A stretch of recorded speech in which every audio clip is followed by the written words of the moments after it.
Senior সহসভাপতি chairman জমিয়তে উলামা ইসলাম পুরানা সংগঠন, সে সংগঠনের মহাসচিব, কত কাজ কত কামাল।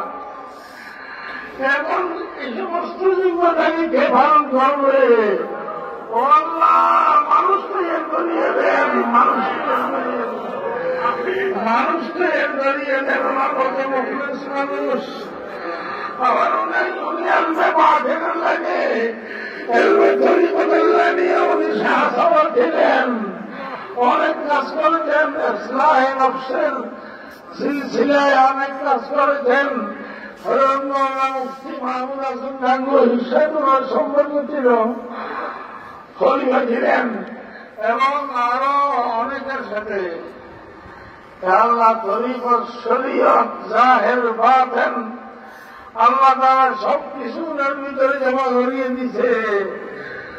সবকিছু আল্লাহ তারা জমা করিয়ে দিছে। কি বলবো, মনটা কাটতেছে সকলে।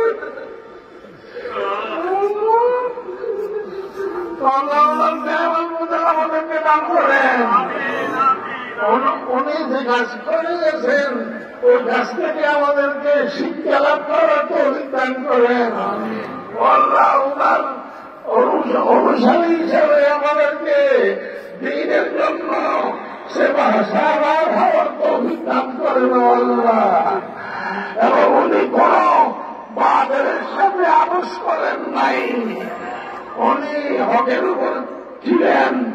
উনার নীতি আদর্শ খুব শক্ত ছিল, কোন বাতিলের সাথে আপোষ করেন নাই, কোন হুমকি ধমকির সামনে উনি মাথা নত করেন নাই। আমরা ওনার এই সিফাত থেকে শিক্ষা লাভ করতে হবে ইনশাআল্লাহ। আমি অসুস্থ, আমার জন্য দোয়া করবেন। আর কি বলবো, মুখ দিয়ে কথা বেরিয়েছেন। আমি গতকাল ওনার চেহারাটা দেখার জন্য ছেলেকে চলে আসছি, ফার্স্ট হয়ে আসছি। আসিয়া ডাক্তাররা, আমার ভাই বন্ধুরা, মৌলানা হাসান ছিলেন, আরো ছিলেন, তারা পরামর্শ করছেন যে এখন আরো গিয়ে আমরা